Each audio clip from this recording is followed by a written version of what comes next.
Bonjour et bienvenue à un autre épisode de l'Informel. Petit avertissement aujourd'hui, on va parler de sujets matures alors que je reçois Catherine Sex Coach qui est fondatrice de Les Clés du plaisir, où elle informe et accompagne des personnes seules ou en couple dans l'exploration de leur vie sexuelle. En conférence sur sa chaîne YouTube, elle aborde des sujets comme le BDSM, les jouets sexuels ou encore la communication dans le couple. Catherine, bienvenue à l'émission. J'apprécie que tu sois venue, d'autant plus que ça a été 2h30 de route, c'est ça? Oui, bien ça vaut la peine, tu sais, s'impliquer dans des médias un petit peu plus alternatifs, communautaires et compagnie. Ouais. Ça fait aussi partie de ce qui m'intéresse. Fait que merci beaucoup de m'avoir invité déjà à la base, là. C'est vraiment apprécié. Ben regarde, ça fait super plaisir. Puis ça fait longtemps, on est en train d'en parler avant qu'on entre en ondes. Ça fait longtemps que je voulais avoir une émission où on puisse parler de sexualité, mais tu sais, dans un contexte 2020, où je trouve qu'on voit un peu plus d'ouverture et tout ça. Puis là, ça n'a jamais donné avec d'autres invités que j'ai pu recevoir, ou j'essaie de recevoir. Puis là, tu vois, ben, ça fonctionne aujourd'hui, fait que je suis bien content. Mais c'est pas... Tu descends des fois en Outaouais, ou t'es-tu déjà venu en Outaouais faire des ateliers? Ou... Pas encore. Okay. La dernière fois que je suis descendue dans le coin, j'avais approché une boutique pour avoir un endroit, parce que tous les autres endroits étaient encore fermés. C'était en juillet. Puis finalement, ça n'a pas fonctionné. Ils n'étaient pas super intéressés et tout. Fait que j'ai un petit peu mis ça de côté. J'avais vraiment pris ça un peu sur le fly. Là, Je me disais, on va faire le test, on va leur demander. Si ça les intéresse, tant mieux. Sinon, ben c'est dommage, mais tant pis. Puis finalement, ça n'a pas fonctionné. Mais j'aimerais ça éventuellement, justement, exporter un petit peu plus ce que je fais dans les régions plus sérieusement. Vraiment prendre le temps de m'asseoir avec des gens qui sont intéressés à organiser des choses, puis vraiment aller rejoindre les gens qui ne sont pas nécessairement centre-ville ou Montréal. Ah ouais. Parce que je peux imaginer, puis regarde, comment tu définis ton titre? C'est coach de vie sexuelle, oui, c'est ça ton titre? OK. Parce qu'il ne doit pas en avoir tant que ça, j'imagine que ça vaudrait la peine, dans le fond, que tu te promènes en région. Fait que ça c'est un point, mais avant ça, il faut que je dise que... c'est un petit peu à la mode. On voit beaucoup de coachs. On a rendu des coachs de vie. Là. Tu fais, OK, coach de vie, OK, j'imagine que le monde en a besoin. Puis, je ne vais pas te mentir que quand j'ai vu coach de vie sexuelle, j'ai fait, my God, il y en a vraiment des coachs à toutes les saveurs aujourd'hui. Fait que c'est quoi ton rôle? Qu'est-ce que tu fais, si tu as l'expliquer là, brièvement? Bien, pour suivre un peu de ton idée d'où ça vient, c'est que je me suis dit, tu as des coachs de vie qui vont t'aider dans ta vie de tous les jours. Tu as des sexologues qui vont t'aider avec les défis sexuels vraiment précis, comme les traumatismes, ce genre de choses-là. Mais tu n'as pas vraiment quelqu'un entre les deux.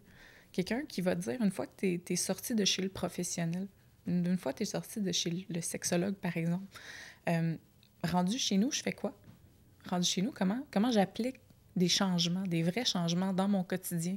C'est comme j'ai passé par-dessus certaines barrières, par exemple, certains traumatismes, sauf que quand je suis arrivée chez nous, j'étais avec mon conjoint, ma conjointe dans ma chambre. Là. Je fais quoi? Comment je l'applique, ce passage-là? Comment je fais maintenant pour pimenter ma vie? Comment je fais pour justement continuer à travailler là-dessus en dehors du bureau fermé du professionnel? Ce qui me rejoint justement du côté plus coach de vie, où on est plus dans l'action, dans la solution active, dans les exercices à pratiquer. En gros, je suis un petit peu plus comme une entraîneuse. On va aller au gym pour perdre 10 livres. Bien, avec moi, tu vas aller au gym. Mais pour rajouter 10 minutes à tes rapports sexuels avant de jouer, par exemple. Fait qu'il y a vraiment un côté plus actif, plus axé sur la solution et non l'origine du problème, qui ça est vraiment plus le domaine du sexologue. Mais on peut dire, dans le fond, c'est comme un pont entre les deux? Bien, moi, c'est comme ça que je le veux, en fait. C'est ça que je veux arriver à créer pour les gens, dans le fond. Parce que je sais qu'il y a beaucoup de gens qui se retrouvent un petit peu démunis quand ils terminent leur suivi en sexologie. Par exemple, ils sont comme, OK, tu sais, là, je vais mieux dans ma tête, mais comment j'applique ce mieux-être-là dans ma vie de tous les jours pour que ça continue, pour pas que je reste quand même bloquée à pas agir, par exemple. Donc, moi, je pousse les gens à agir. Je suis comme, OK, regarde, t'as réglé ce que tu avais à régler. Maintenant, comment tu fais pour foncer? Donc, foncer dans les rencontres, foncer dans, justement, rajouter une nouvelle sphère à sa sexualité qu'on n'avait jamais explorée avant. Fait que tout ça vient en, justement, plus du côté coaching qui va pousser, qui va dire, bon, ben let's go. T'es capable, puis on va y aller, puis je vais y aller avec toi, puis je vais être avec toi pendant ce temps-là. Ça sonne vraiment coach. Ben, tu sais, le titre va bien, dans le fond, dans la façon que tu te décris. Mais peut-être aussi une façon de consulter aussi quelqu'un avant d'arriver à des problèmes. Ça aussi. Souvent, on a tendance à aller voir la sexologue. OK, là, il y a un problème. Oui. Il y a un problème dans le couple, peu importe. Là, peut-être avant, tu sais, il y a quoi à travailler avant d'en arriver là? C'est ça. C'est vrai. Avant d'arriver au point où ça devient tellement lourd que ça devient un problème qui semble un peu insurmontable, ben, tu sais, moi, j'ai des gens qui viennent me voir puis sont comme, hey, tu sais, je commence à penser, ça commence à faire des frictions dans mon couple. On n'est pas en train de se dire qu'on va se laisser puis il n'y a plus rien à faire puis c'est notre dernière solution. Mais comment je fais pour aborder, par exemple, j'ai envie d'explorer la sphère du BDSM, par exemple, ou de la sexualité alternative, j'ai envie d'ouvrir mon couple. Comment je fais pour aborder ça avec ma partenaire? Donc, c'est vraiment comme... Ça peut être préventif sous beaucoup d'aspects, justement, pour éviter des problèmes plus gros, autant au niveau un petit peu plus psychologique qu'au niveau un peu plus pratique. Parce que je donne beaucoup aussi d'informations puis d'éducation sur comment on pratique certaines sphères de la sexualité, que ce soit comment on fait pour avoir une première fois anale réussie. Pour bien des gens, il y a encore beaucoup de gens qui ont des premières expériences qui sont mauvaises. Puis sur mes réseaux sociaux, dernièrement, j'ai fait justement une espèce de petit sondage là-dessus. Je voulais voir qu'est-ce que je pouvais améliorer, moi, dans mon service, qu'est-ce que les gens ont vraiment besoin. Puis, bien, c'est revenu, tu sais. J'ai eu une première expérience, ça a été vraiment catastrophique. J'ai comme, OK, bon, qu'est-ce qu'on peut faire pour pas que ça arrive, pour informer le plus de gens possible avant qu'ils s'essayent un petit peu à la va-vite, sans trop savoir, en expérimentant, mais pas nécessairement avec les bonnes étapes ou la bonne attitude par rapport à ça. Puis j'ai envie de dire peut-être de s'informer comme il faut avant justement de vivre une expérience négative comme ça. Exact. Fait que c'est pour ça que j'essaye le plus possible de pousser l'information que j'ai. Tout ce que je peux donner gratuitement, je le fais parce que c'est pas... Pour moi, ça n'a jamais vraiment été une question d'argent quand j'ai changé de carrière. Ça n'a pas été pour devenir riche de ça. Je veux apporter l'éducation sexuelle au plus de gens possible. Je veux que les gens puissent sourire enfin quand ils parlent de sexe au lieu de regarder le plancher ou le plafond puis de faire comme « Ah, ah, ah, mais je suis tellement gênée. » C'est comme, c'est pas grave, c'est juste du sexe.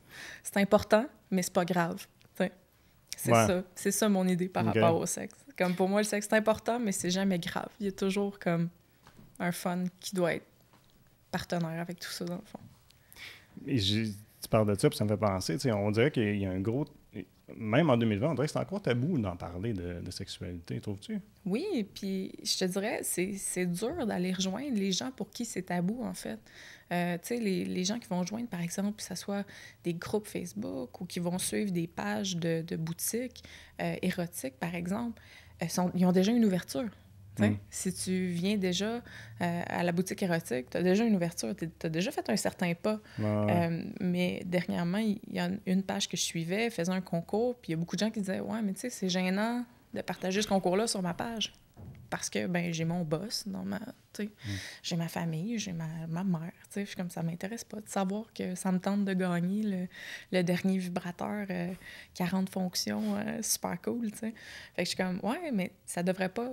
Ça devrait pas déranger plus que de partager, gagner votre voiture pendant un an. Genre, ça devrait être la même chose, pour moi, en tout cas.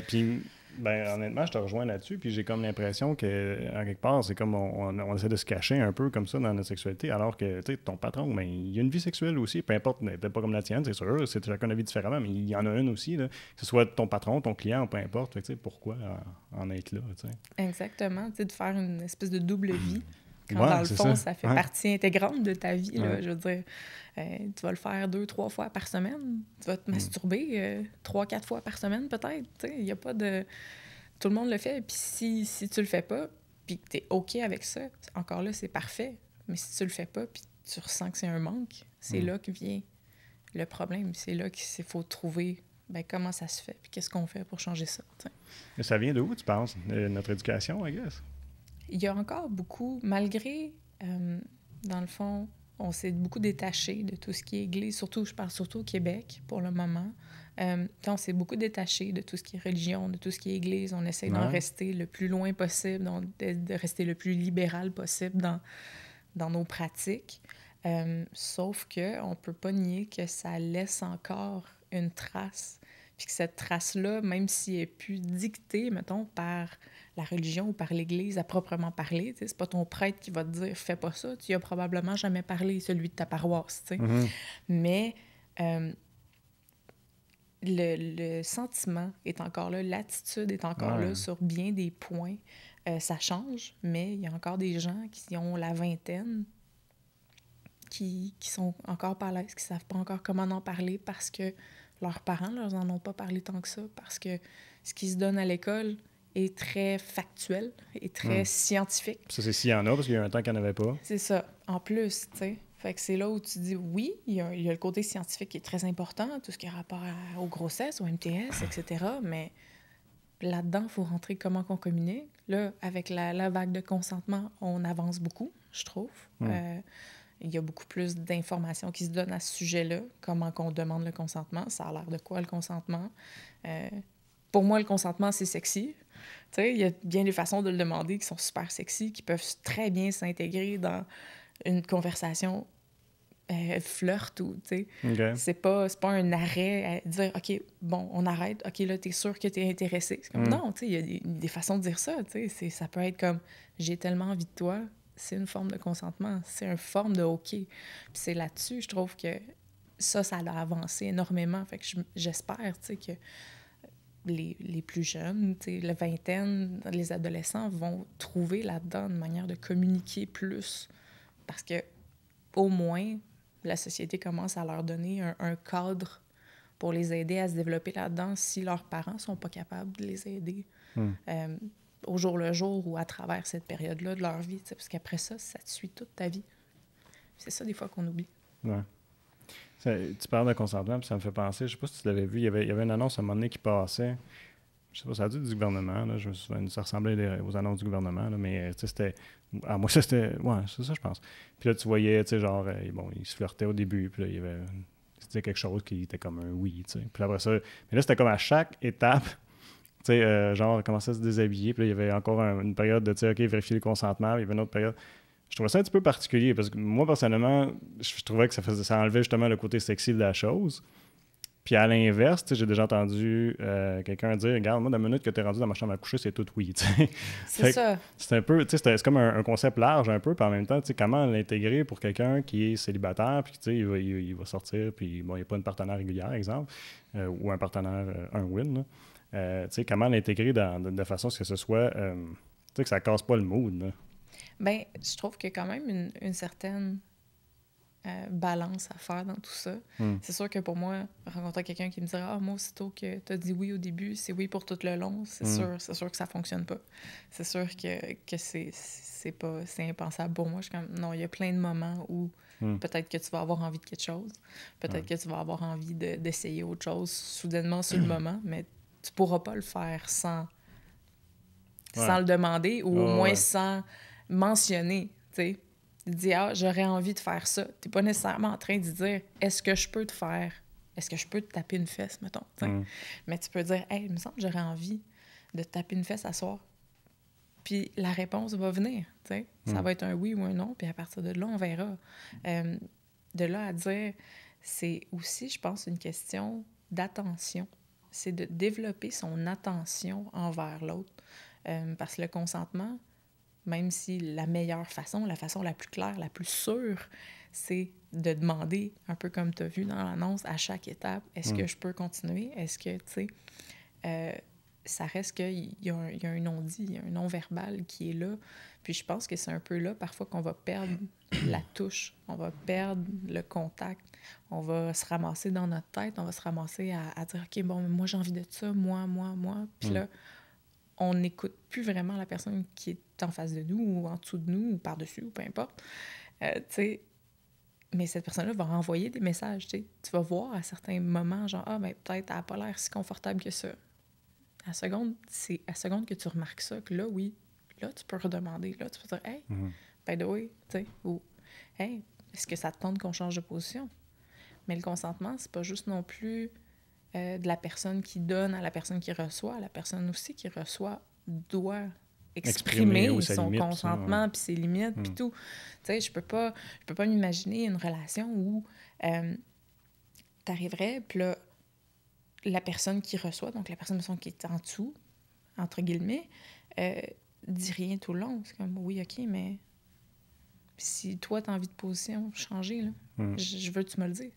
C'est important que tu me le dises. Parce que c'est ton fun aussi, tu sais. C'est pas juste parce que c'est moi qui ai le membre pénétratif, si on veut, que c'est la seule conversation qu'il y a à avoir. C'est pas à sens unique. Ouais. Fait que si tu me dis « oui, j'aime ça », c'est une forme de consentement. Si tu me dis « oui, continue », c'est une forme de consentement. T'sais? Fait que c'est un petit peu plus nuancé, je pense, des fois, que ce qu'ils veulent nous montrer. C'est sûr que, comme je dis, le plus clair c'est, le plus facile ça devient à appliquer, puis à pratiquer, puis à force de pratiquer, ça devient meilleur. J'imagine dans un contexte comme l'annonce, y aller à l'extrême aussi, pour définir un peu plus. Exactement. Puis je me dis, si ça donne les meilleurs outils ou des débuts d'outils à des personnes, ben c'est comme ça qu'on va, en gros, améliorer vraiment l'ensemble de tout ce sujet-là, en tout cas sur le sujet du consentement, bien entendu. Je lisais un article une fois et il disait que la durée moyenne d'un rapport sexuel pour un homme était quelque chose comme entre 6-7 minutes, je me souviens bien. Puis pour une femme, d'atteindre l'orgasme, c'était une 20aine de minutes. Je me suis dit, OK, il y a un problème, là. Faut imaginer que, de un, qu'est-ce qui se passe? J'ai envie de te demander pourquoi, qu'est-ce que les hommes font de pas correct. Puis aussi, est-ce que c'est quelque chose que tu vois beaucoup, de voir, que j'imagine que la femme dans le couple n'est pas satisfaite d'un rapport sexuel? Bien, pour le début de ta question, je te dirais, c'est normal parce que ça, c'est le côté plus factuel, scientifique.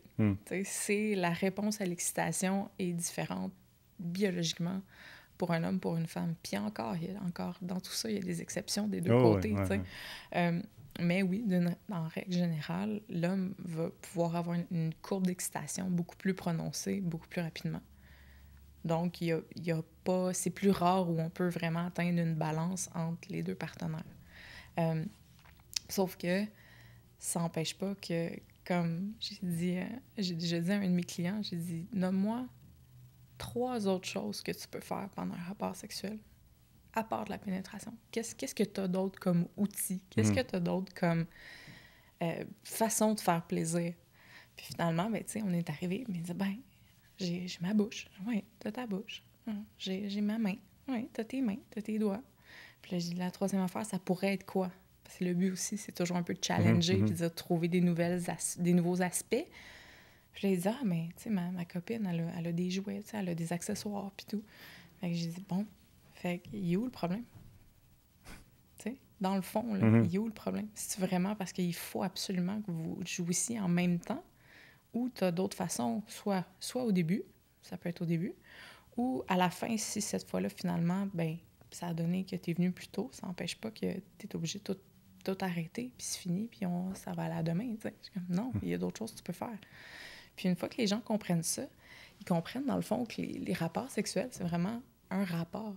C'est pas juste la pénétration. C'est pas juste ça. Puis ça change de voir les yeux des gens faire comme « Oh my God! » Peut-être d'enlever un stress aussi, oui, le stress de performance, c'est ça. de dire comme « Ah, OK. » Exactement.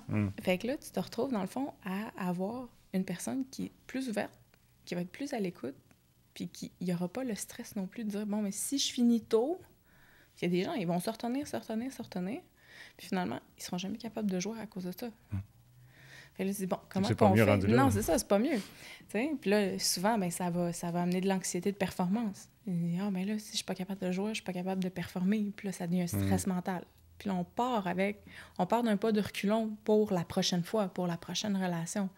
Puis on veut éviter ça au maximum, tu sais. Ouais. Fait que c'est pour ça que je dis même chose aux femmes, tu sais. Je leur dis, tu sais, si ton copain est arrivé, puis il est arrivé avant toi, puis tout, demande-y. Dis-lui, j'ai aussi envie de jouer, j'ai aussi envie d'atteindre l'orgasme. Utilise telle chose, fais-moi telle chose, puis tu sais, finissons un peu ce qu'on a commencé, tu sais. Fait que c'est dans cet aspect-là, des fois, que je trouve que il y a un moyen de créer une balance. Mais c'est sûr que si on prend pénétration pour pénétration, après ça, il y a des gens qui vont dire, ben moi, je veux vraiment que mon temps de pénétration dure plus longtemps.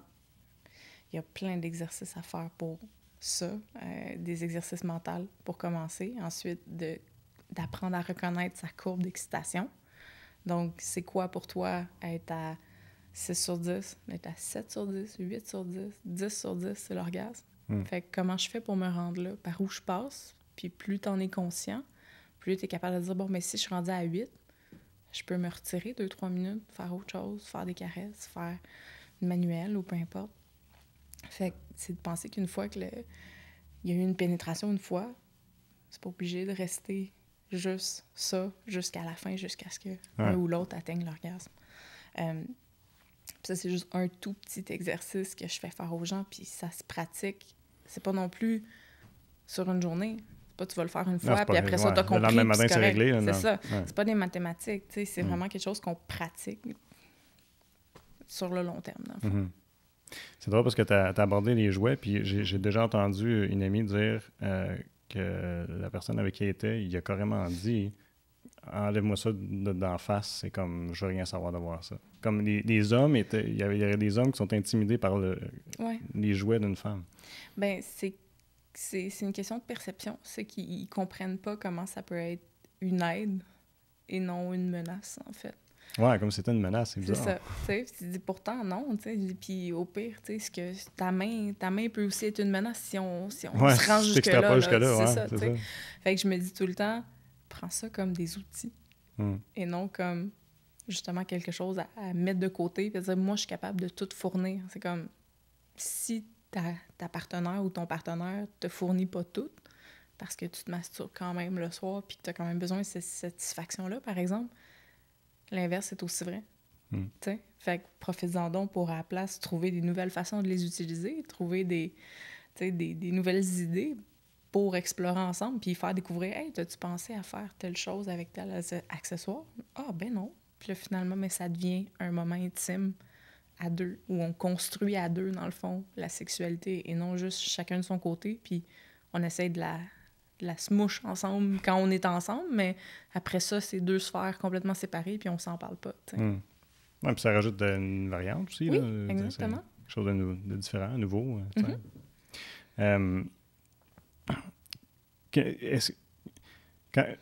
Quand les gens ont quelque chose à exprimer dans leur couple, je trouve, souvent, parce que je vais faire un parallèle, tu parlais tantôt des forums de discussion, tu sais, puis moi, ma copine en suit, tu sais, puis c'est plate à dire, mais elle m'en parle, puis je peux imaginer que c'est le cas de bien d'autres filles aussi, fait que, tu sais, c'est pas toujours aussi anonyme que ça. Non, c'est ça.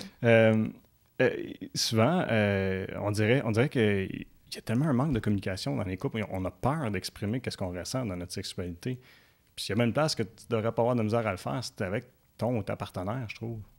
Bien, ça revient un peu à, comme je te disais, c'est qu'on prend nos sphères séparées, puis on les garde séparées. On va parler en arrivant de la job, on va parler de la job, on va parler comment ça a été, qu'est-ce qui s'est passé, un tel a fait telle affaire, mon boss m'a dit tel truc, mais on se bloque à parler de la sexualité de la même façon parce que on arrive, puis on se dit, mais qu'est-ce qu'il va penser si j'ai dit telle affaire? Mais au final, juger, c'est ça. Puis la dernière personne qui devrait te juger, c'est la personne avec qui tu es. C'est comme sinon, c'est là qu'il faut travailler. T'sais, même chose comme on parlait des accessoires. Un homme qui n'a pas essayé encore la vibration d'un vibrateur sur le périnée ou sur le gland ou sur... Il y a plein des affaires encore qu'il n'a pas vues puis qu'il n'a pas essayé, puis à quel point c'est le fun. Mais est-ce qu'il va le demander? Non, parce que ça a la forme d'un pénis. Fait que là, ça va, tu sais, ça vient travailler des idées, ça vient créer une petite forme d'anxiété sans que ça soit la grosse crise, mais ça vient créer une hésitation. Puis c'est dans cette hésitation-là qu'on perd souvent le contact, justement, avec le partenaire, de pouvoir juste dire, sans que ça soit obligé d'arriver, sans que ça peut rester dans l'ordre du fantasme, ça peut juste rester « Hey, j'ai envie ». Mais il y a tellement de personnes qui ont envie des mêmes affaires puis qui le sauront pas, tant qu'ils n'en parleront pas. Puis ils sont comme « Ah, mais là, ils vont en parler à leur meilleur ami. L'autre va en parler à son beau-frère, peu importe. » Ou sur les forums. Puis finalement, s'ils en parlaient ensemble, ils pourraient se rendre compte que c'est possible de les réaliser, peut-être, avec les bons outils, avec la bonne méthodologie, pour bien y arriver, pour faire ça de façon saine. Il y a moyen de moyenner, comme on dit, Je connais qu'il y avait un comédien à un moment donné qui disait, je me souviens pas de son nom, c'est une petite personne. En tout cas, puis il parlait en anglais, je vais dire, paraphraser en français, mais il disait, il n'a pas peur de dire ce que vous pensez dans la chambre à coucher, parce qu'il dit, c'est sûr qu'elle est aussi pire que vous autres. Oui, c'est un peu ça. Ou l'inverse. C'est vraiment ça. J'ai des gens, des fois, ils me disent des choses, puis ils vont me confier plusieurs fantasmes. Des fois, juste le fait de le sortir une première fois de sa tête, mettons, une personne comme moi, juste le fait de le dire une première fois de façon un peu publique va faire en sorte qu'ils font « Ah, ben, tu sais, c'est pas si pire que ça. » Puis ce que je leur dis toujours pour les aider un petit peu à se détendre, c'est « Inquiète-toi pas, je fais pire que ça la fin de semaine. » Parce que, tu sais, je touche à tellement de sphères, je fais tellement de choses dans ma sexualité, tu sais, je dis « J'ai sûrement déjà essayé pire ou sinon je vais faire pire en fin de semaine. » Puis je dis « Tu sais, inquiète-toi pas avec ça. » C'est comme... C'est pas parce que tu penses à ça que c'est nécessairement comme la pire affaire que personne n'a jamais faite, puis personne d'autre n'a jamais pensé à ça. Je dis « Si toi, tu y penses, il y en a bien d'autres qui ont pensé avant toi. Oui, qu'il y a d'autres personnes intéressées. Mais on se sent peut-être aussi très vulnérable quand c'est quelque chose qui vient de tes tripes intérieures, qui est relié à la sexualité. Il y a comme une vulnérabilité. C'est un peu comme se mettre à nu sur un plateau, si tu veux, dire, puis OK, puis là, comme c'est probablement que ça vient là, la peur. T'sais. C'est sûr que c'est de voir est-ce que tu fais confiance à ton partenaire à ce point-là. Des fois, c'est ça que ça vient toucher. Puis, à part du fait de confiance, est-ce que je me fais confiance jusqu'à ce point-là? Est-ce que moi, je vais pouvoir gérer le refus? Est-ce que moi, je vais pouvoir gérer le peut-être ça me tente pas que ma partenaire va me dire quand je vais y exprimer ça? Fait que des fois, c'est là aussi qu'on se bloque. Mais c'est justement de voir cet aspect-là en termes de communication et non en termes de essayer de réaliser ce qu'on a dans notre tête. On va commencer par juste en parler, juste savoir comment ça file, qu'est-ce que l'autre voit là-dedans, comment est-ce qu'on peut peut-être trouver un terrain qui va se rejoindre au milieu, qui respecte les limites de l'autre, mais qui a un aspect qui va venir rejoindre moi l'idée que j'avais. Puis, on n'est pas obligé non plus de commencer par le fantasme ultime qu'on a toujours eu. Ça peut commencer par des très petites choses. C'est juste, surtout, il y a beaucoup de gens qui m'abordent du côté BDSM. Ah, ben moi, j'aimerais ça, des fois, être soumis à ma femme pendant les rapports. J'aimerais ça qu'elle prenne le contrôle. J'aimerais ça qu'elle m'amène, qu'elle me dise quoi faire, ce genre de choses-là. Je suis comme, OK, mais tu sais, t'es pas obligé de commencer par la grosse séance. Tu peux pas rien dire, tu peux pas parler, tu vas avoir un collier, puis tu vas toujours regarder le sol en signe de soumission, puis tout. Tu sais, c'est super vaste. Ça peut juste être fais-toi bander les yeux un soir, puis demande-y juste de t'ordonner quoi faire. Elle va te dire où caresser, comment arriver à y faire plaisir. Puis toi, tout ce que tu as à faire, c'est d'écouter. Puis tout ça peut être, dans le fond, quelque chose de graduel. T'sais. Exactement. Et on va continuer d'en parler dans pas long, parce que ça fait déjà 30 minutes qu'on parle, ou à peu près. Là. Je vais prendre quelques secondes pour dire merci à ceux qui nous écoutent via ma TV Outaouais, ou encore si vous êtes sur les ondes de TVC Basse-Lièvre. Je vous rappelle qu'on est TVC Basse-Lièvre, on a notre chaîne YouTube. Et aussi, on est disponible sous forme de podcast là, sur Apple Podcasts, Spotify et aussi SoundCloud. Merci d'avoir été là. Oui, c'est ça, fait que ça peut être graduel, dans le fond. Tu parles du BDSM, mais pour n'importe quelle forme de fantasme. Exactement. Tout ce qui est alternatif, tout ce qui n'est pas... en fait, tout ce qui n'est pas le missionnaire, on va s'entendre, c'est relativement alternatif. Tu penses? C'est drôle parce que tantôt, Jeanne-Sophie, une productrice, elle dit, on va-tu parler de sexualité dans un cadre plus normal ou ça va aller plus loin? Là, je dis, c'est quoi plus normal? Là, je me pose la question, en 2020, c'est quoi le normal? Parce que moi, j'ai été surpris de voir à quel point il y a beaucoup de gens qui sont dans l'échangisme ou tout ce qui frôle ça, ouvrir le couple et tout ça. J'ai un couple d'amis qui, là, ils en parlent sur leur Facebook, eux autres, c'est un couple ouvert, puis c'est comme, oh, wow, mais je trouve ça beau, parce que je trouve que c'est authentique, dans le fond, tu n'as pas peur de le dire, puis c'est correct, on n'a pas besoin de te juger parce que tu vis ta vie sexuelle d'une façon différente de ton voisin, Exactement, je trouve qu'il y a des choses à apprendre, Il y a des choses à apprendre de chacune des pratiques, de chacune des visions, parce que une personne qui va vivre la non-monogamie d'une certaine façon, ce sera pas la même chose qui va vivre la non-monogamie en format polyamour, au lieu d'être en format un peu plus libertin. C'est pas le même concept, c'est de la non-monogamie quand même, mais il y a plus de sexualité dans un, peut-être moins de l'autre, peut-être, on sait pas, tu sais. Ça va dépendre de chacune des personnes. Puis c'est ce qui fait que tu vas connaître la personne qui est en avant de toi. C'est ce qui fait que tu vas savoir qui elle est vraiment et non juste qu'est-ce qu'elle a mangé hier pour souper. Je veux dire, au final, la connexion humaine, elle va là. C'est vers ça qu'on tend. T'sais. Puis tu parles de connexion humaine. Puis encore là, en faisant référence à ces amis-là, je trouve justement que c'est en étant des personnes qui sont authentiques dans leur vie privée, leur vie privée, en tout cas leur vie sexuelle, je devrais dire, on dirait que la connexion humaine est comme plus facile. Je sais pas si... parce que je sais que toi, tu as quand même une vie plus alternative, entre guillemets. Là. Moi, on dirait que dans ces... je sais pas quel terme employer, mais en tout cas, bon, pour moi, ces personnes-là, ils ont une approche humaine tellement facile. On dirait que le contact est facile. Ben, Comme c'était... Ce à quoi j'en ai, c'est que c'est pas juste uniquement une expérience sexuelle, nécessairement, j'ai l'impression, mais plutôt qu'une expérience humaine. Puis dans le fond, la sexualité, c'est ça. Là. Non, c'est vraiment vrai. Puis c'est un peu comme ça que je me suis lancée sur le chemin du coaching. C'est que je me rendais compte à quel point les gens avaient de la facilité à me raconter tout et n'importe quoi. Le nombre de personnes qui me sont arrivées à un moment donné puis qui m'ont dit « J'aurais jamais pensé dire ça. Je te connais pas vraiment. On vient de se rencontrer. Ça fait une couple d'heures qu'on jase, puis that's it. Puis je viens de te raconter, genre, un fantasme que j'ai depuis, genre, super longtemps. » Puis ça m'est arrivé vraiment plus qu'une fois, tu sais. Ouais. Fait que je me retrouvais à me dire « Crème, j'ai peut-être ça. » Parce que moi, parler de sexe, c'est équivalent de parler de ce que j'ai mangé hier pour souper. C'est comme, je vais t'en jaser. Si tu me poses une question, je vais te répondre. Tu sais, le nombre de personnes qui sont comme « Ah, je peux-tu poser telle question? » Je suis comme « Ben oui. » Absolument. Je suis comme, regarde, ça va me faire plaisir de te répondre. Je vais te dire ce que j'en connais, ce que je peux t'apporter là-dessus, puis tant mieux, tu sais. Puis ça, c'était même avant d'en faire vraiment plus mon projet de vie.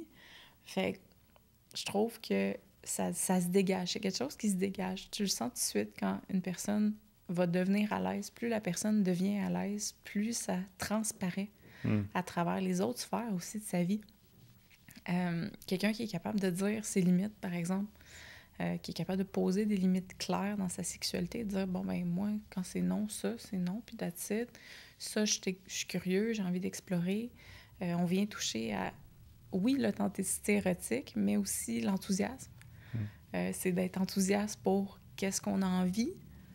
Donc, après ça, ben, dans la vie, on l'emmène, cet enthousiasme-là. Ça reste pas juste fermé, la porte fermée de la chambre. Tu sais, ça va venir, bon, ben, hey, tu te rends compte, tu deviens un petit peu plus enthousiaste dans ta vie en général. Tu es capable d'exprimer plus facilement, non, crème, j'ai pas envie d'aller à ce restaurant-là. That's it. Puis c'est correct. Fait que c'est vraiment comme un travail complet. C'est vraiment pas juste. Des fois, on pense, c'est ça, que la sexualité est fermée, c'est dans la chambre, puis c'est tout.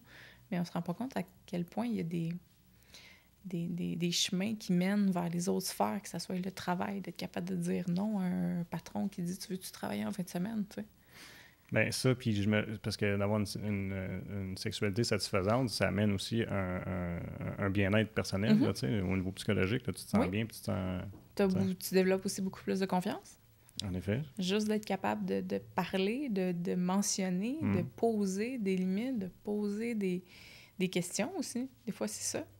Tu développes tranquillement une meilleure connaissance de toi. Puis plus tu te connais, plus c'est facile de s'apprécier après ça.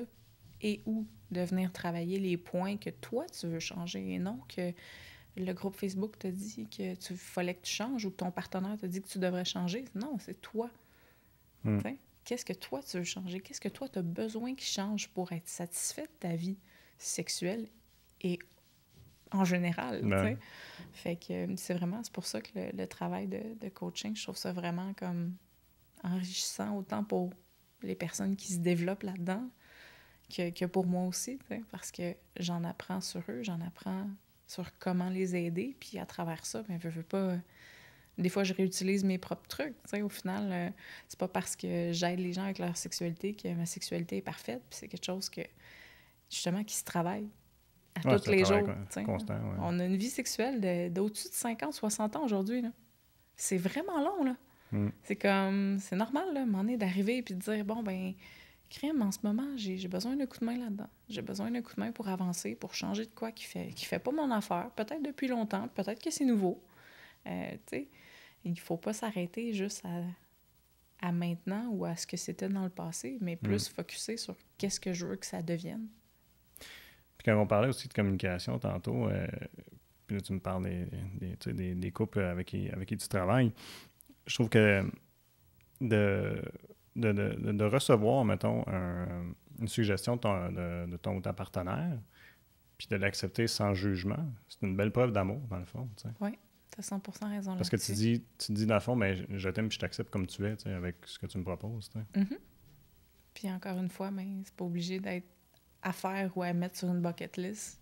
C'est juste une question d'en parler puis de pouvoir être vrai. T'sais. Ça peut être le fun de faire une bucket list aussi. C'est le fun! C'est sûr que c'est le fun, tu sais, mais c'est là où des fois, ça, c'est un exercice que je fais faire. Des fois, je fais faire, mettons, à 2 partenaires, je vais leur faire une liste de tous leurs fantasmes. Puis après ça, je dis, faites juste vous la partager. Puis plus souvent qu'autrement, comme on disait tantôt, les gens vont se retrouver à dire « Ah, ben on aimerait ça faire telle affaire ou telle affaire est similaire. On pourrait sûrement l'essayer à cette heure qu'on sait que les deux, on en a envie. » tu sais. Il y a, entre autres, sur les listes des fois, puis ça peut être aussi de vouloir consommer de la pornographie. Mais je pense que c'est toi que j'ai vu, tu avais écrit quelque chose à propos de la pornographie, tu avais fait ou tu avais dit quelque chose dans une vidéo, ou en tout cas, tu avais une opinion sur la pornographie, puis là, je me disais, il faudrait que je te fasse ressortir ça. Puis il me semble que j'ai plusieurs opinions sur la pornographie. La principale, mettons. La principale, c'est qu'il y a moyen de consommer de la pornographie de manière saine, autant dans notre consommation que ce que la consommation va apporter dans notre couple. Ça va toujours être OK de consommer de la pornographie, dans le sens où, tant que c'est fait de manière contrôlée, puis que ça prend pas le pas sur notre sexualité, donc ça prend pas le pas sur un partenaire, ça nous empêche pas de trouver des partenaires, parce que des fois, c'est des choses qui peuvent arriver. C'est pas malsain en soi. Maintenant, par rapport à ça, c'est le côté de l'industrie où ça, je suis un petit peu plus difficile là-dessus, parce que je trouve qu'il n'y a justement pas assez de respect qui se montre, il n'y a pas assez de consentement qui se montre dans les vidéos, qui se transmet à travers tout ça. Quand tu parlais tantôt, il y a autre chose que la pénétration, la sexualité. Exactement. Clairement, c'est pas nécessairement là, en tout cas, ça peut dépendre aussi il y en a différentes formes, il y en a qui sont faites par les femmes, entre autres. Que ça commence beaucoup, c'est ça. C'est un peu là où je m'en allais avec ça. C'est au départ, oui, ça a été un peu construit par les hommes pour être consommé par les hommes, mais tranquillement, il y a beaucoup de femmes, il y a beaucoup même de communautés qui se réapproprient la pornographie puis qui en font pour leurs membres ou leur genre, ou que ça soit pour adapter à leur vision, dans le fond, qui est souvent, oui, plus inclusive, plus aussi nuancée, plus subtile dans l'approche, plus justement axé sur des concepts comme le consentement, parce que même si des fois on prend pour acquis que, par exemple, ils font ça off-screen, ils font ça en dehors de la scène qu'on filme, genre le consentement puis tout, je suis comme, oui, mais c'est pas plus malsain de juste le glisser dans le vidéo, tu sais, ça fait juste augmenter, dans le fond, la conscience de la communauté puis de la société en général envers ces concepts-là, que c'est le fun, puis que c'est OK, puis que ça fait partie du sexe, puis que let's go, genre, on le fait. Je peux m'en dire si on est capable de se dire « on fait comme dans le film, que ce soit pour essayer XY position, peu importe, ça serait le fun que ça devienne une référence pour, justement, « Hey, on va faire comme dans le film, je vais te demander ton consentement, je vais m'assurer que t'aimes ça, je vais... » tu sais. Fait que ça, c'est un point où, c'est ça, je trouve que l'industrie a beaucoup de chemin à faire, mais ça s'en vient. Puis j'essaie de trouver de plus en plus de ressources de pornographie éthique. Donc, des gens qu'on sait que les acteurs sont bien traités, qu'ils sont vraiment... que le consentement est toujours respecté, c'est fait de façon sécuritaire, etc. Mais dans le couple, pour en revenir plus au côté couple, la chose, ça aussi, ça peut devenir un outil. Ça aussi, ça peut être autant un outil de communication qu'un outil d'excitation, qu'un outil de partage. Si toi, tu me partagerais le dernier vidéo que tu as aimé écouter en te masturbant, ça va me permettre de te comprendre un peu mieux. Qu'est-ce qui t'excite? Qu'est-ce que tu trouves? Qu'est-ce qu'on peut faire peut-être pour s'amuser avec ça? Que ça soit en écoutant ensemble. C'est des choses qui sont possibles. Il y a plein de gens qui font « Oh mon Dieu, je pourrais jamais. » Je suis comme « Non, tu vas voir. Quand c'est les bons vidéos, tu comprends qu'on peut faire un échange. Je t'en montre un, puis tu m'en montres un. Ben crème, on avance là-dedans. » Quelqu'un qui est mal à l'aise avec ça aussi. Puis, je vais stéréotyper, là, mais tu vas me dire, mais je pense que souvent, l'histoire qu'on va entendre, c'est souvent le gars, il peut s'habituer, puis là, sa partenaire, elle l'est moins, tout ça. Il y a peut-être une façon encore là de progresser aussi, de faire, parce que tu n'arrives pas avec... Non, c'est ça. Il y a moyen de trouver... Il y a de la pornographie érotique. qui est très, très de base, très bleu nuit, pour ceux qui s'en souviennent. C'est toujours la référence. Ouais, c'est ça, pour ceux qui s'en souviennent, là, c'est de moins en moins, commun, mais tu sais, je peux même, dans ce cas-là, tu sais, dans les sites de pornographie, il y a toujours une catégorie érotique ou il y a une catégorie masturbation. Juste ça, des fois, ça peut faire juste une entrée de jeu qui peut dire, ah ben, tu sais, OK, c'est juste ça, c'est correct. Puis là, tranquillement, tu sais, telle vidéo, c'est le genre de truc que moi, je regarde habituellement. Ça t'intéresse-tu de le savoir? Ça t'intéresse-tu d'apprendre à connaître cette partie-là de moi? Tu sais, puis on parlait de consentement tantôt, ça amenait une question de consentement. Puis comme, je te le demande, mais est-ce que tu as eu l'impression que je te dis, est-ce que ça tente d'écouter de la pornographie avec moi? Non, j'amène ça en discussion. Une autre chose aussi que tu as parlé dans tes vidéos, là, tu fais partie de la communauté BDSM, si on va appeler ça une communauté. Est-ce que c'est quelque chose, je peux imaginer, puis là, il y a eu la vague en plus à un moment donné de 50 Shades of Grey, tout ça, que je suis sûr que tu as une opinion là-dessus aussi. Mais peut-être on en reparlera plus tard, mais est-ce que c'est un des sujets qui revient le plus dans les consultations? J'ai l'impression que c'est populaire, ça aussi.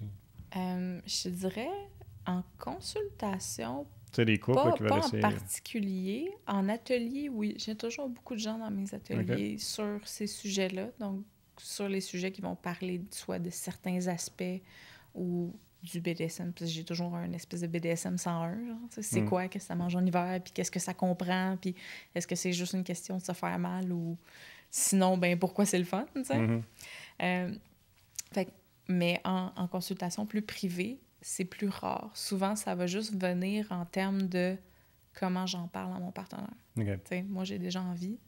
Comment je fais pour aborder mon partenaire avec ça? Comment je fais pour justement mettre le point sur les bons mots à dire pour lui partager ce que j'aimerais vivre, dans le fond, là-dedans. C'est quoi, justement, la bonne façon d'approcher dans ce contexte-là? Je me demande si c'est pas, tu sais, à quelque part, peut-être même plus tabou que les autres, ou je sais pas. Ou, tu sais, soit ça, ou l'échangiste, je dirais, tu sais, qui est peut-être plus tabou, puis plus... C'est sûr que c'est des sujets... C'est délicat. Ça reste des sujets délicats.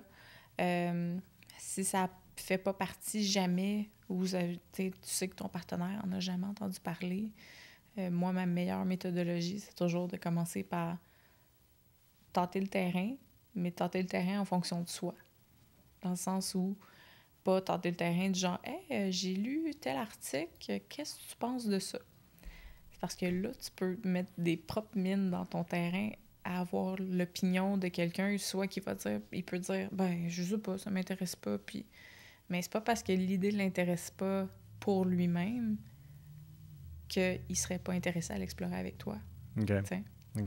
Fait que c'est vraiment de toujours ramener le sujet par rapport beaucoup en question, évidemment, mais aussi de choisir le bon moment. T'sais, c'est un travail d'équipe. C'est comme si je te parlerais pas de ça quand tu reviens de travailler, puis t'es en train de te déshabiller, tu veux juste aller prendre une douche. Il y a vraiment des moments propices, puis malgré tout, c'est toujours de trouver ces moments-là. C'est pas moi qui trouve ces moments-là pour mes clients, c'est les clients qu'il faut qu'ils les trouvent pour eux-mêmes. Quel moment dans ta journée est propice, ou dans ta semaine, est propice à une discussion, à la base? Ça peut être, pour certaines personnes, c'est après le sexe. C'est sûr que là, tu rajoutes soit l'orgasme, donc d'avoir les endorphines, d'avoir les hormones dans le tapis. Fait que t'es plus relax, t'es plus open, t'es plus... Puis c'est de prendre ce moment-là pour... Des fois, c'est revoir ce qu'on vient de faire. Fait que se donner des feedbacks. Fait que commencer comme ça. Voir, cette fois-ci, telle affaire que t'as faite, j'ai super aimé ça, c'était super le fun. Telle chose, telle position, peut-être qu'on pourrait essayer tel autre truc. Puis là, on se donne, on communique, on se donne des back and forth. Puis, une fois que la discussion est commencée, dire « Hey, mais tu sais, la prochaine fois, j'aimerais peut-être ça, voir explorer telle chose. » Puis là, t'attends de voir, tu sais. Ça peut être super, pas stressant, mais ça peut devenir quand même quelque chose à porter pour la personne qui reçoit cette information-là. Fait que ça se peut que la conversation ait besoin de s'arrêter à ce moment-là. Comme ça se peut que la personne fasse « Ah, cool, comment ça fonctionne? » Puis ça, c'est l'autre point que moi, ça change pas, là, en général. Sois au courant de qu'est-ce que tu veux. Donc, il faut avoir fait le travail de savoir vraiment qu'est-ce que tu veux là-dedans. Si OK. tu me dis, Une introspection peut-être. moi de je vraiment te veux, connaître c'est là-dedans. ça. Si tu me dis, moi je veux du BDSM, je vais te dire, OK, je peux te faire 40 affaires ça, c'est large. différentes, puis il y en a peut-être 39 là-dedans que tu n'aimeras pas. Fait que, qu'est-ce que tu veux vraiment là-dedans? OK. Je peux t'attacher de main, puis je peux aussi te fouetter. Ça se peut que t'aimes un, t'aimes pas l'autre. Fait que, pense-y, t'sais. Puis après ça, une fois qu'on a cerné un peu qu'est-ce qu'on veut vivre, c'est d'amener la personne à voir ça, justement, comme un projet, comme quelque chose d'enthousiaste. Je reviens un peu avec l'enthousiasme, parce que je trouve ça super tout le temps important, genre d'amener le côté le fun dans le sexe. Puis, c'est ça, c'est d'y communiquer ce projet-là ensemble. C'est pas comme tu vas me faire telle affaire, puis moi, je veux vivre ça tout seul dans ma bulle. C'est comme je veux faire ça avec toi. Oui. Je ferais pas ça avec le voisin. Fait que c'est vraiment juste des petites pistes comme ça qui vont juste aider à rendre l'atmosphère, en fait, agréable puis plus ouverte. Puis ça veut pas dire que ça va faire accepter la personne. Ça, c'est la première affaire que je dis. C'est pas parce que tu lui demandes qu'elle va dire oui. Non, mais c'est une première étape, dans le fond. Mais c'est ça. C'est la première étape. Là. Exactement. Fait que après ça, ben une fois que tu connais ce que tu veux, comment ça se passe, donc d'aller lire, d'aller s'informer sur, justement, soit prendre des ateliers, juste d'avoir les informations. Comme ça, si la personne demande « OK, mais je sais pas trop quoi faire », ben tu peux l'aiguiller un peu. Tu peux dire « Ah, ben tu sais, apparemment que ça se passe de telle façon, moi c'est tel concept qui m'intéresse là-dedans. On pourrait peut-être commencer par telle petite partie, puis après ça, voir comment tu te sens. » Tu sais, encore une fois, consentement, voir comment tu te sens là-dedans. Moi, je suis ouvert à toi. Je suis ouvert à savoir que toi aussi t'aimes ça, que c'est pas juste moi puis ma petite personne avec mon fantasme. C'est quelque chose qui se vit ensemble, donc en équipe. T'sais. C'est rendu populaire aussi. Il y a des podcasts sur les sujets, je trouve. C'est ça, exactement. T'sais. La façon de s'informer, quand tu parles de t'informer. Exact. Fait que c'est de trouver, puis pas juste d'une source. T'sais. C'est pas juste un site web. C'est lisant 3, 4, compare. Parce qu'il y en a qui vont coller à toi, j'imagine, puis d'autres. C'est ça, compare les idées, compare les idéologies aussi, compare les concepts. Puis malgré tout, il y a des meilleurs éducateurs que d'autres. Il y a peut-être des personnes qui vont avoir les informations plus arrêtées. Moi, j'ai toujours été une personne un peu plus malléable. Je suis pas arrêtée jamais sur aucune idée. Je trouve toujours qu'il y a moyen d'adapter, peu importe la pratique, à un mode de vie. Je suis pas quelqu'un de très strict là-dedans, ce qui est un concept qui peut revenir parfois dans cette communauté-là. Mais moi, je suis toujours, justement, le côté libéral, l'ouverture, justement, pour que ça soit le plus accessible possible, en fait. C'est vraiment... C'est là-dessus que je focus. Il y a un côté... je sais pas vraiment où j'aurais utilisé, pervers, peut-être, qui est un petit peu drôle dans le contexte, mais ou un côté plus sombre, mettons, je dirais, là, puis j'aimerais ça t'entendre là-dessus, ou est-ce que... Parce que j'ai entendu encore là, tu vas trouver, j'ai un drôle de cercle d'amis, mais bon, j'ai une amie qui est allée vivre des expériences dans un club à Montréal, tout ça, puis elle avait rencontré un gars qui se définissait comme étant dominant. Et puis un peu dans le même genre, tu sais, c'est un peu la même chose quand tu dis... Puis en toute franchise, là, j'ai juste lu des extraits là, de 50 Shades of Grey. Où est-ce que la personne utilisait un petit peu son statut pour... comment je dirais ça? Je cherche mes mots là, pour l'expliquer, mais tu sais, où est-ce que vu que lui, c'était le dominant, c'était comme, OK, moi, je dessine. Puis là, il y avait un petit peu de manipulation là-dedans. Voilà le mot cherché. Mais il y avait beaucoup en fait, un petit peu pas mal de manipulation là-dedans. OK. Fait que pour moi, quand j'ai entendu cette histoire-là, je t'avoue que j'ai eu un gros froid par rapport à cette communauté-là, parce que je voyais que mon amie, elle voyait pas ça de cette façon-là. Puis là, il y avait des promesses. T'sais. Moi, exemple, j'ai une soumise, mais on fait juste jouer, puis il n'y a même pas de sexualité, c'est juste amical et tout ça. Puis, en tout cas, moi, j'allais venir un peu. Peut-être que j'ai jugé trop vite, ça se peut. Moi, je peux très bien me tromper, mais j'ai fait comme... je parlais après ça avec ma copine. J'ai dit, moi, c'est pas ce que je vois de cette personne-là. Là. OK. Mais je peux imaginer que, il y a des bons... Il y a des personnes honnêtes comme il y en a des malhonnêtes. C'est pas le portrait type, mettons, d'une personne qui s'est dit dominante. Non, c'est malheureux, c'est sûr. Bien sûr, là, dans cet aspect-là, il y a plus de risques. On prend plus de risques, évidemment. Parce que dans le concept d'avoir une personne dominante, c'est une personne que ça fait partie de son rôle de prendre le pouvoir dans l'échange de pouvoir, mais c'est un échange de pouvoir. C'est comme, il pourra pas prendre ce qui est pas donné. OK. Donc, il peut pas prendre le pas sur quelqu'un qui n'a pas offert sa soumission. Puis des fois, c'est ça que les gens oublient.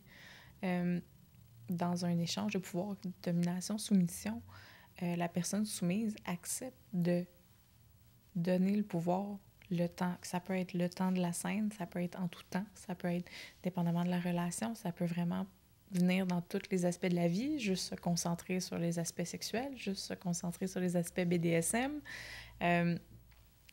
Mais c'est ça, c'est la personne soumise, au final, ça reste elle qui a le mot final. C'est elle qui a le oui final, qui a le consentement final. Ça y appartient à elle. Parce que s'il n'y a pas de consentement, en général, il n'y aura pas de scène. Il faut négocier les scènes, savoir qu'est-ce qui va se passer. Puis au fur et à mesure, après ça, qu'on développe une relation avec une personne ou une autre, là, on peut...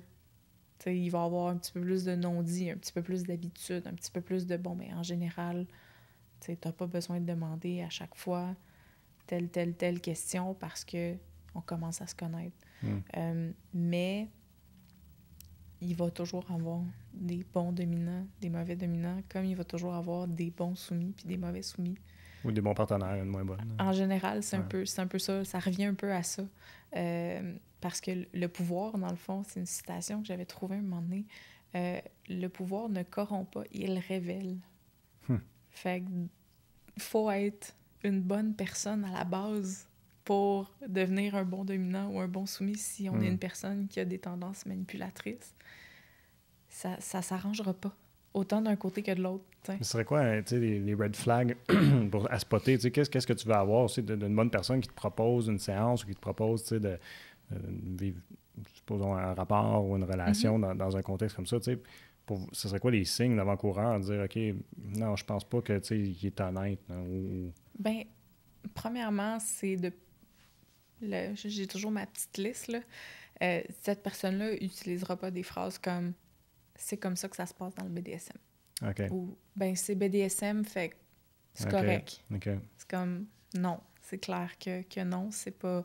Il n'y a aucune généralité dans le BDSM, malheureusement. C'est justement le pourquoi c'est aussi nuancé puis subtil comme les types de relations, parce qu'il y a beaucoup de choses à regarder avec quelqu'un. Puis quand on regarde ces choses-là, quand on regarde ces limites-là, faut que la personne soit juste ouverte à en parler. Autant des siennes que de celles que tu vas y apporter. Puis si ça fait en sorte que la relation ne fonctionne pas, ben c'est correct. Si on se rend compte que c'est pas un match. C'est pas un match, pas un match. C'est pas un match. Mais il ne faut pas que, justement, la personne qui se dirait dominante dans cette situation-là arrive avec des choses comme « OK, mais ça va être comme ça, comme ça, comme ça. » Ou « Tu vas faire telle chose. » Sans avoir discuté au préalable de qu'est-ce qui t'intéresse, de qu'est-ce que t'aimes, de qu'est-ce que tu as envie de vivre. Parce que, tu sais, je parle un peu le soumis, la soumise a le pouvoir final, c'est un peu là. C'est comme... C'est plutôt rare, à moins d'entente préalable, justement, dans la négociation, qu'un soumise va vivre quelque chose qu'il n'a pas envie de vivre. Okay.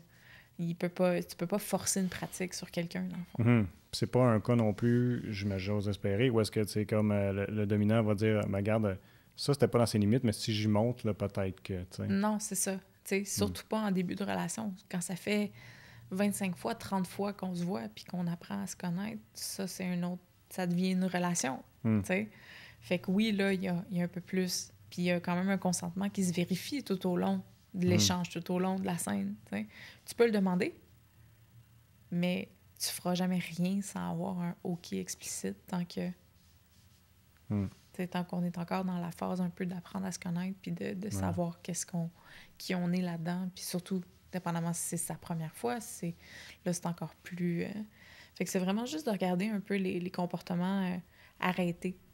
Okay. Les comportements qui vont être vraiment... fermés, c'est ça. Qui est comme, c'est comme ça que ça se passe, puis t'as pas ton mot à dire parce que t'es une soumise. C'est comme... Non, c'est un être humain, puis il faut prendre en considération l'être humain en arrière de l'échange du pouvoir parce que la personne soumise, c'est pas une chose. Ça sera jamais une chose. C'est un cadeau. Il t'offre sa soumission. Ça y enlève pas son humanité, ça y enlève pas sa vulnérabilité, ça y enlève pas... C'est juste le concept, le pouvoir qu'il va te donner. Mais t'as pas le contrôle sur sa personne en tant que telle, t'sais. Fait que c'est des petits détails comme ça, je pense, qui sont importants. Puis qu'aussitôt qu'on sent qu'il y a une alerte, une petite voix dans ta tête qui dit « Ah, je sais pas trop », vérifie, va voir les références. Fondé, hein. La communauté est là pour ça. Va parler à d'autres personnes, demande des conseils. Il y a un super groupe duquel je fais partie. C'est groupe d'information pour les femmes.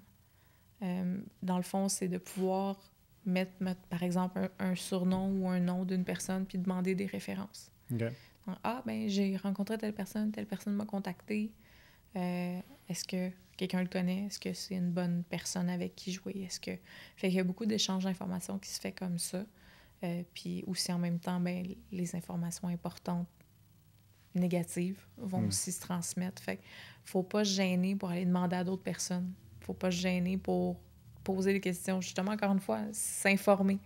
C'est comme juste dire « Ah, ben j'ai envie de vivre la soumission », s'inscrire sur FetLife, qui est un site web, un des plus gros sites web de cette communauté-là, puis de commencer à contacter des gens. C'est comme, tu peux te faire dire n'importe quoi. C'est comme, quand tu te présentes naïvement, tu es toujours plus vulnérable que quand tu te présentes outillé avec les informations. Tu t'en fais moins passer, mettons, quand tu es déjà informé sur de quoi c'est censé avoir l'air, versus justement être un petit peu dans le noir puis se fier sur une personne que tu connais pas pour t'aiguiller, en fait. Là. Dans cette même conversation-là aussi, j'étais surpris d'apprendre qu'il va y avoir des séances où est-ce qu'il n'y a pas de sexualité non plus. Là, dans ce cas-ci, j'ai fait OK, bullshit. Puis effectivement, c'était de bullshit. OK, bon, ben tu vois, mais c'est ça. Je voulais te demander. Je dis, est-ce que c'est vrai qu'il y a des séances que c'est juste autre chose que de la sexualité? Okay. À 100%. Beaucoup dans, par exemple, des pratiques comme le shibari, qui est s'attacher. C'est les cordes? Oui, c'est les cordes. Donc, tout ce qui est pratique de cordes, souvent, il y a des gens qui hésitent à s'essayer puis à commencer. Je vais leur dire, OK, mais comme, t'es même pas obligé d'être partenaire relationnel ou de vie, genre, pour pratiquer de la corde. Je pratique la corde avec des amis. C'est complètement platonique, en fait. Puis c'est sûr que c'est moins évident parce que, oui, il y a toujours un côté érotique à la chose. Moi, c'est ce que je crois. Il y a des gens qui vont dire que non, mais moi, je crois qu'on le ferait pas s'il y avait pas une certaine excitation.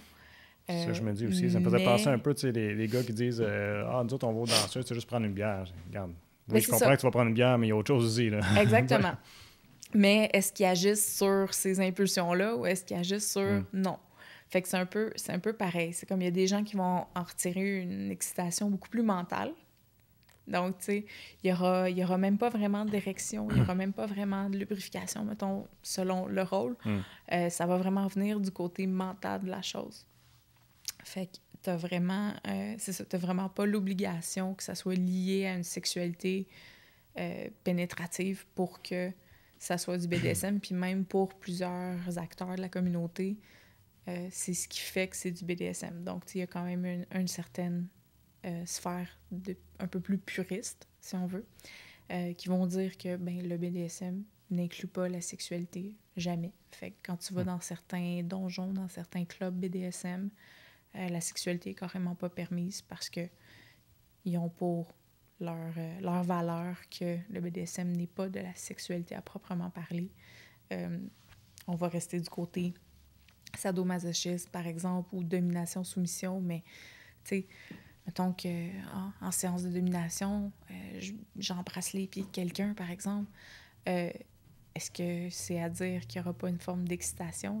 C'est presque impossible, sauf que est-ce que ça va m'amener à avoir une érection parce que je le fais ou à me mettre à lubrifier parce que je le fais? Pas nécessairement, parce que c'est le fait de me mettre au pied de quelqu'un qui m'amène dans un état mental, ça peut amener du bien-être, ça peut amener juste du relâchement, de dire comme « Oh my God, j'ai pas besoin de penser à rien. » Il y a quelqu'un qui va juste me guider, qui va me dire qu'est-ce qu'il veut, puis j'ai juste à le faire, j'ai juste à l'agir. T'sais. J'avais entendu que... c'est ma blonde qui parlait de ça, quand elle avait lu ça, qu'il y a beaucoup de genre, tu sais, des CEO, des entrepreneurs, des gens qui prennent beaucoup de décisions dans leur vie quotidienne, qui vont justement vouloir aller vivre le contraire. Bien, ça va un peu dans ce sens-là. Ouais. Ça fait partie des choses qu'on ressent quand on se met dans un rôle de soumission. Okay. Parce que justement, on lâche le pouvoir. On a techniquement, notre rôle, c'est de faire ce qu'on nous dit de faire. Puis le rôle du dominant, bien, lui, ça va être de décider qu'est-ce qui va se passer. Toujours, évidemment, dans les limites de ce que tu veux vivre, etc. Mais si tu lui dis, je sais pas, j'aime me faire attacher, j'aime aussi me faire donner des coups de cravache, par exemple, puis j'aime les pieds en général, OK. Ça veut pas dire qu'il va faire ça dans cet ordre-là. Ça veut pas dire que tu vas avoir les 3 dans la même scène. Ça veut pas dire... Ça, c'est le rôle du dominant, de venir, dans le fond, arranger de façon créative, le plus possible, les informations qu'on a pour, justement, créer un espace sécuritaire, mais aussi qui va mettre la personne soumise dans le bon mindset, dans la bonne atmosphère pour être bien, puis juste suivre, dans le fond, la tendance qu'elle a envie de suivre là-dedans. Fait que moi, c'est comme ça. Moi, j'ai eu les deux. Puis il y a aussi, j'en ai pas parlé encore, mais il y a aussi le rôle de switch, qui est d'être un peu les deux, en fait. Puis moi, c'est un des rôles qui m'appelle le plus, en général, là-dedans. Mais je trouve que du côté soumission, c'est ce que je vais chercher le plus. De vraiment dire comme, OK, j'ai pas de contrôle, mais j'adore le côté créatif, j'adore le côté inventif. La mise en scène. La mise en scène du côté domination que je peux plus ou moins faire dans l'autre rôle. Fait que, tu sais, je retire différentes choses des deux rôles. Puis oui, des fois, après une grosse semaine, je vais filer soumise, mais des fois, après une grosse semaine, je veux dire, non, là, je veux que les choses se passent exactement comme moi, j'ai décidé qu'elles allaient se passer. Dans ma semaine, là, ça se passe comme moi, je veux. C'est un peu ça, tu sais. Fait qu'il y a quand même des aspects le fun, mental à l'explorer là-dedans qui sont pas juste physiques, qui sont pas juste sexuels. Il y a vraiment d'autres types de satisfaction à retirer de ce genre d'échange-là, de ce genre de pratique-là. Ça répond à ma question, dans le fond, que je m'étais noté. Puis je me disais, c'est pas de sexualité que tu vas chercher là-dedans. Je comprenais pas. C'est quoi la satisfaction quand il n'y a pas ça? C'est ça. Puis pour certaines personnes, c'est le désir de plaire. De plaire? Oui. OK. Tu sais, quand tu fais quelque chose de bien, là, puis quelqu'un dit comme « Hey, tu sais, good job », mais ça fait partie de l'échange, dans l'échange de pouvoir, c'est le genre de choses qui va arriver. On va avoir d'un côté discipline. Le D dans BDSM définit discipline. Okay. Fait que c'est comme si tu fais des bons points. Ça, c'est de dominance. C'est les deux. Okay. Moi, je dis tout le temps c'est les deux. Là. Des gens qui n'aiment pas ça, mais c'est parce que discipline décrit l'échange de pouvoir, domination, soumission. Okay. Mais moi, je dis tout le temps que D, c'est pour discipline et domination, parce qu'en même temps, c'est quand même pareil. Là. Puis, c'est ça, dans le fond, quand tu vas faire des bons points, quand tu vas faire des bonnes actions, quand tu vas faire ce que ton dominant veut, t'as une récompense, t'as une attention, t'as l'attention complète de ton dominant pendant toute la période du jeu. Parce que j'ai pas le choix, par exemple, en tant que dominant, de m'occuper de toi. C'est ça mon rôle. De te dire quoi faire, de te dire comment avancer, comment te placer, peu importe ce que ça implique. Mais si tu fais pas ce que je te demande ou comment je te le demande, ben là, il y a des sanctions, il y a des punitions. Puis c'est là où on peut venir ajouter un côté de douleur, un côté que beaucoup de gens aiment aussi. Fait que c'est vraiment comme tout un labyrinthe à naviguer, mais qui a aucun cul-de-sac. C'est comme un labyrinthe sans cul-de-sac. Je sais, ça fait un peu bizarre, là, mais c'est comme tu vas toujours arriver quelque part, mais le chemin ne sera jamais pareil. Fait que je peux imaginer que c'est une variété infinie, dans le fond. Puis souvent, dans la sexualité, les gens disent « Bon, ben, ça manque de variété. » C'est ça. Fait que dans le fond. Où c'est que je vais t'emmener avec ça? Je me souviens pas, mais c'est pas grave. On pourrait peut-être, parce qu'on fait déjà 1 heure et quelques qu'on parle, ce serait fun de parler un peu de ta page YouTube. Qu'est-ce que tu fais, puis où est-ce qu'on peut te trouver? Bien, je suis sur YouTube. J'ai aussi mon site web. Okay. Je suis en train de tranquillement tout transférer parce qu'il y a des arrêts YouTube, des arrêts Facebook au niveau du contenu, ce genre de choses-là qui commencent à être difficiles puis qui ne rejoignent pas à 100% ce que je veux montrer. Okay. C'est catherinesexcoach.com. C'est la meilleure place pour vraiment tout trouver, tout ce que j'écris, tout ce que je fais. Sinon, en général, sur les réseaux sociaux, ça peut être aussi les clés du plaisir. Donc, les clés du plaisir, soit sur Facebook, sur YouTube, je suis là, j'essaie de poster au moins une fois par semaine, soit des petits trucs, des petits exercices de coaching à pratiquer à la maison. Au niveau des vidéos, je fais des vidéos sur les types d'accessoires. Aussi, éventuellement, des petits bouts de tranches de vie où j'explique des petits concepts, puis comment, comme, par exemple, comment ça m'est arrivé. Tout pour vraiment juste faciliter l'accès à l'information à ceux qui en ont besoin. Puis, dans les ateliers, en ce moment, les ateliers sont encore juste en ligne parce que c'est encore difficile de trouver des endroits pour les faire. Oui, puis spécialement dans ce temps-ci, là, ça ne doit pas être évident. C'est ça, c'est pas évident. Mais le prochain, qui devrait être fin octobre, milieu octobre, ça va être le Dirty Talking. Fait que comment parler cochon, un peu. Fait que ça, c'est le genre d'atelier que je donne plus interactif, un peu plus le fun sur des pratiques précises. Fait que j'ai toujours un roulement. Des fois, c'est la chasteté, des fois, c'est comment pratiquer l'anal. Fait que éventuellement, ils vont revenir. OK. Puis, on peut-tu parler un peu de ta collaboration avec Kinky? Oui, moi, oui. De mon côté... c'est pas ça. Je sais pas sur leur site, es-tu en ligne seulement ou c'est-tu ouvert encore?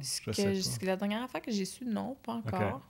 Okay. Ils prévoyaient un lancement en septembre, mais c'est pas fait encore. Okay. Fait que j'ai pas eu de nouvelles dernièrement récentes par rapport à ça, malheureusement. Mais qu'est-ce que tu vas faire avec eux autres? Ben moi, justement, eux, ce qu'ils voulaient me proposer, c'était de venir mixer mon contenu éducatif vraiment avec leur plateforme de location. Donc, c'est encore une fois, moi, le but étant de rejoindre le plus de gens possible avec les meilleures pratiques possibles. Fait que ça fait une belle collaboration de ce côté-là pour venir un peu dire, joindre l'utile à l'agréable avec eux qui vont fournir les accessoires, puis justement le contenu éducatif qui va faire en sorte que ça garantit un peu une belle soirée. Puis si j'en passe, parce que c'est des gens de la région là, qui ont cette compagnie-là, puis si je comprends bien, ils vont louer, tu peux louer une valise où est-ce que tu as des jouets pour justement explorer un petit peu jusqu'à ton côté BDSM. C'est ça. Jusqu'à maintenant, c'était leur projet aux dernières nouvelles que j'avais là, qui allait lancer. Là. Puis c'est quoi leur nom encore? J'aime ça le prononcer, c'est Kinky... Kinkylicious. Kinkylicious, OK. À surveiller dans la région. Oui. Mais Catherine, je te remercie beaucoup d'être venue nous voir. C'était vraiment le fun de jaser merci de tous ces aspects-là de sexualité avec toi. J'ai été super contente d'être avec toi aujourd'hui aussi. Good. C'est sharp. Merci d'avoir été à l'écoute pour un autre épisode de l'Informel. Je vous invite à vous rendre sur nos différentes plateformes web pour regarder ou écouter toutes nos entrevues.